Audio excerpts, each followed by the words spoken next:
What's going on, ladies, gents, and kids of all ages? It is Eric coming back at you once again from the Nerd Cave, and today we are back onto deck techs. I know that's what you guys love. That's what the majority of the channel is tuning in for. But thankfully, people showed a ton of love dropping those likes on the last video about 5 essential tips to become a better deck builder and Lorcana player. If you haven't had a chance to check that video out, whether you're an intermediate, skilled, or beginning player, I think the tips can apply to you, especially when it comes to deck building. Even people who are good players may not necessarily understand the fundamentals that go into making a good deck. So if you haven't had a chance to check out that video, I definitely think it's worth checking out. And if you enjoy it, drop a like, keep the train rolling. But today we're going to be talking about a super interesting Emerald Sapphire build that won a 450 plus person tournament, which is kind of crazy. The deck is really super weird, but after having had some time to mess around with it, it is quite effective. It was first talked about on the Forbidden Mountain YouTube channel. It was actually one of their team members who initially put the deck together, and I think the deck is super impressive. It's kind of on some of the same play lines as the Emerald Sapphire deck I had talked about earlier in the season, but it's steered into it a lot harder. It's cut out the Oswalds, it's not worried about items, so it's doing some stuff a little bit differently. I think the deck is really super good. Before we get into that, as always, a big shout out to the Patreons for making these giveaways on the channel possible.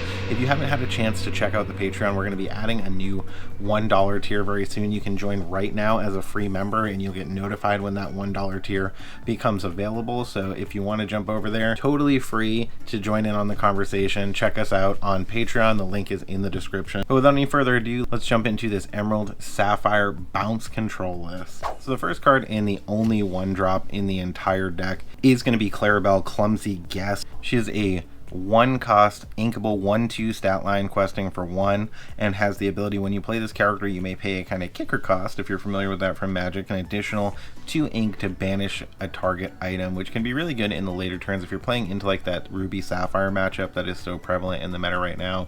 Being able to banish even like a popsicle can be super relevant, and since this deck is also ink ramping, it's very likely that you'll have the additional 2 to spend. She's also a shift target. Next up in the 2 cost slot, and in most Sapphire decks, I would say your most ideal turn 2 play in terms of ramp. In this deck, because the card draw is so important in the early turns, I do think Sail the Azurite Sea is potentially your better turn 2 play. However, Tipo is still very good and a great alternative option. He can potentially sing a 2 cost song that's in the deck, so he's not totally irrelevant after he comes into play, but he is a 2 cost inkable 1/2 stat line questing for 1. When you play him, you may put a card from your hand into your inkwell face down and exerted. If you're in the situation where you have a lot of uninkables in your hand, which is not as much of a problem in this deck as it is in some other Sapphire decks that play more uninkables, Tipo can be really good because he will let you ink uninkables. But if you have inkable cards to ink, I do think Sail the Azurite Sea, letting you draw an additional card, can potentially be better with this deck. Next up in the 2 cost slot, we are on 2 Mother Gothel, Conceited Manipulator, a 2 cost inkable 1/3 stat line questing for 1. But what makes her really good is her ability. When you play this character, you may pay an additional 3. Like I mentioned, you're gonna have plenty of ink. You can return a chosen character to their player's hand. So this is just going to steer into the bounce control this deck is looking to do. Another kind of interesting card, and just a 1-of in this deck, we'll talk more about this as we get a little further in, is going to be Go-Go Tamago, Darting Dynamo, a 2 cost inkable 2/2 stat line. She is fantastic, questing for 1, evasive, and when you play this character, you may pay 2 additional ink. So again, we're talking about that additional ink pay, but she's going to have you gain lore equal to the damage on chosen opposing characters. So if you have some damage on an opposing character, Go-Go can let you gain quite a bit of lore, and she is potentially playable more than once in this deck, but again, we'll mention that. We'll talk about that a little bit later. Next up, moving away from characters, we are on 4 Vision of the Future, a 2 cost inkable action, not a song. It's going to let you dig through your deck like crazy, though. It's going to let you look at the top 5 cards of your deck and put 1 of them into your hand. May not sound super exciting, but when you're digging for those big answers, when you're digging for that Clarabelle or whatever you may need in the moment, Vision of the Future can be really good, especially like I mentioned with Sapphire. It's very likely you're going to have the additional ink to spend 2 on something to dig and still be able to play that answer that you're digging for.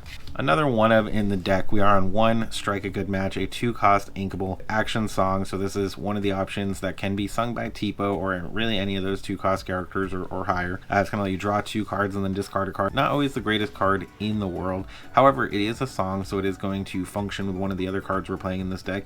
And if you are sitting on several uninkables in your hand, you need to get rid of one. It's not real helpful to you in the current position that you're in. It's essentially just reading draw 2 cards and get rid of a resource you don't need anyway. Next up, we got another 2 cost action song in Heffalumps and Woozles. This is a card I talked about very early on in in the meta, even before this set came out, for Amber Emerald as a potential option, but it is really super good in this deck. It is a 2-cost inkable action song.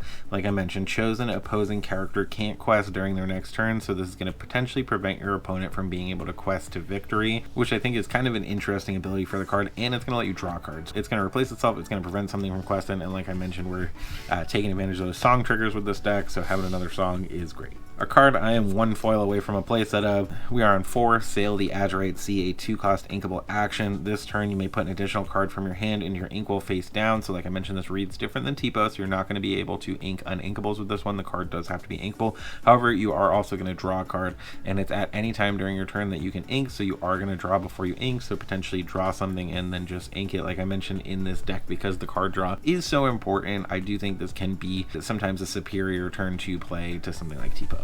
Next up, a card we don't see get played too often, and the only 3-drop in this deck. We are on 4, Mother Knows Best, a 3-cost uninkable action song. Return chosen character to their player's hand, full stop. So you're just going to be able to bounce any character, doesn't matter what it is, back to their player's hand. They're obviously in the matchup where you're playing against something like the Mim package, obviously something where you're obviously in that matchup where you're playing against the Mim Merlin package. That can be a little bit of a mixed bag, but we have a way to do something about that and still be able to take advantage of the bounce without hurting ourselves in that Mim Merlin matchup. But we'll talk more about that later. I think you guys will be interested in the card that this deck is playing. Next up in the 4-cost slot, fantastic card. This is the heart of our bounce package. That is going to be the Muses, Proclaimers of Heroes, a 4-cost inkable 2/4 stat line questing for 1. Doesn't matter if it's 2/4 though, because it has Ward, and Ward is so good. Ward is so good in the current meta. A lot of targeted removal happening, and that makes Ward a fantastic ability because this character won't be able to be chosen as a target by your opponents, and whenever you play a song, you may return chosen character with 2 or less strength to their player's hand. So whenever you're playing those songs, you're going to be able to bounce an opposing character to your opponent's hand if they have 2 or less strength. Makes the Muses really super good. Next up in the 4-cost slot, one of our other 2 4-cost characters in Grandma Tala, Keeper of Ancient Stories, a 4-cost inkable 3/3 stat line questing for 1. Obviously we have 2-cost 3/3s, so that doesn't sound too exciting. We have 2-cost 3/3s that quest for 2, which is crazy. To me, is really good. But what makes her really good is her ability, and especially because you have a ton of extra ink in Sapphire decks, the fact that she costs 4 isn't typically going to matter because her ability is really good. It's going to let you continue to thin out your deck, and she's going to be able to sing those 4-cost songs, which can be really good. And when you play this character, look at the top 2 cards of your deck. You may put one in your hand, put the rest on the bottom of your deck in any order. So your ideal kind of play line in this deck is turn 4 Grandma Tala, turn 5 Muses, sing a song with Tala, bounce something with the Muses back to your opponent's hand. Can be a really powerful play line, especially if you sing something like Mother Knows Best, bounce something with that, and then bounce an additional thing with the Muses. You're getting 2 characters back in your opponent's hand, and they're having to spend the ink to play them again. Next up in the 4-cost slot, and the last 4-cost character in the deck, we are on 2 Scrooge McDuck, something you will see in a lot of my deck lists because I do think he is very good. I didn't come up with it for this deck list, but I think the person made the right choice because Scrooge McDuck is super effective in the current meta, in my opinion, as a 4-cost uninkable 5/5 stat line questing for 2. Just makes him really super good. Scrooge McDuck, I think, is vastly overlooked. Next up, we are on 4 You're Welcome, 4-cost inkable action song. Shuffle chosen character, item, or location into their player's deck. That player draws 2 cards. Super good with Clarabelle because you're putting more cards in your opponent's hand and potentially more cards into your hand. Really good on curve with that Tala Muses combo like I was talking about. If you can get 2 Muses down, can be absolutely crazy. You're bouncing 3 characters every turn and just totally controlling the board without ever killing anything, which is honestly kind of funny. I had somebody scoop playing this deck against them because every turn I had 2 bounce answers. They just kept playing 2 characters. I bounce them. They play 2 characters and bounce them, which got pretty funny.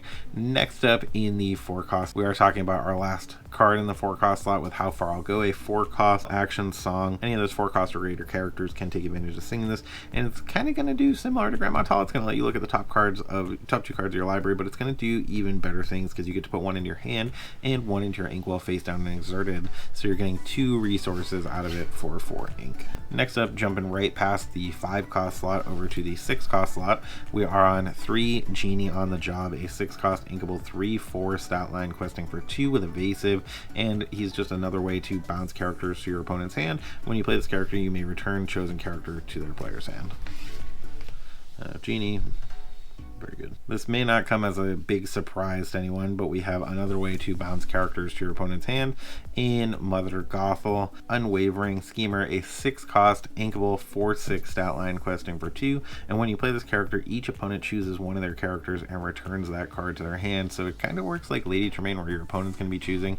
However, that can be good in some situations, because like we talked about, Ward is super good. A lot of people are playing characters that have Ward right now, and Mother Gothel does get around Ward potentially if they are the only character on the board, so it is a little situational, but if you're controlling the board well enough, Mother Gothel can be a great way to still deal with those Ward characters. Jumping back a little bit now that it is on my mind, it is worth noting that the Muses can bounce your own Go-Go Tamago, so because she is a 2 strength or less character, you can target her. Muses doesn't say opposing characters, so you could play her, gain lore, bounce her player, and so on, which is kind of nutty. Jumping over to the 7-cost slot and a little bit of the secret tech in this deck, we are on 3 Peter Pan Neverland Prankster, a 7-cost inkable 4/6 stat line questing for 1. This character enters play exerted. Typically that would be terrible, but for this character it's actually pretty great.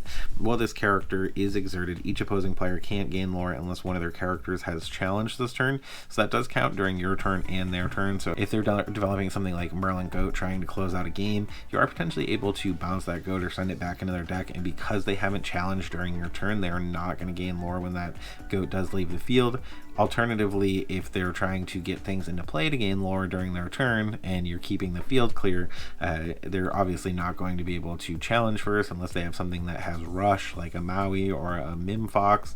And if they have nothing on the field, then they're looking at playing a guy and then playing the Mim Fox and bouncing the guy just to be able to challenge into the Peter Pan, and then potentially still not gaining lore anyway. So it can really lock down those Amethyst decks in a super interesting way. So you want to get that field clear either by putting the tempo on them, forcing them to be prepared, and then playing the Peter Pan, or by just bouncing everything they have back to their hand and then getting your Peter Pan developed. Like I mentioned, we are also playing the 7-cost Clarabelle, Land on Her Hooves, a 7-cost inkable 5/6 stat line. So very good stat line. It's going to stay out of the range of a lot of that direct removal. It is going to be questing for 2 and shifting for 5, which is not irrelevant because we are playing that Clarabelle shift target for her. And at the end of your turn, if chosen opponent has more cards in their hand than you, you may draw cards until you have the same number of cards in your hand as them. So if you're constantly bouncing the characters back to your opponent's hand, they may have 6 or 7 cards in their hand while you're running through your resources, because as you may have noticed, this deck isn't super heavy on draw. A lot of those cards are letting you draw maybe 1 card in most instances. So Clarabelle is going to be a great way, once you've whittled down those resources and bounce a lot of characters back to your opponent's hand, just to draw an absolute ton of cards, and then to follow her up potentially once you are so far ahead on resources. We have our last card in the deck, a 7-cost uninkable and Bend to My Will in action. Each opponent discards all cards in their hand. So once you go crazy on the resources, or maybe they kill your Clarabelle, you're not getting that value anymore, go ahead and throw down that Bend to My Will if you have it, force your opponent to discard your hand, and then all of a sudden they have no resources, and whatever you have left is probably going to be out resourcing them at that point in the game, because the deck is weirdly aggressive, but in like a non-aggressive way. You gotta try the deck. It's super fun to play. It is surprisingly effective. Definitely has the potential to beat aggro decks, which is kind of crazy. But that is the full deck list. That is a breakdown. I'd love to hear your thoughts in the comments below. Do you think this is the ideal 60 cards? Is there something that you're really surprised that wasn't in the deck list, or something that you're surprised that was? Have you ever seen another deck list play that Peter Pan? He is kind of weird, but in this deck list, I gotta tell you, he works super well. So definitely let me know how you're feeling.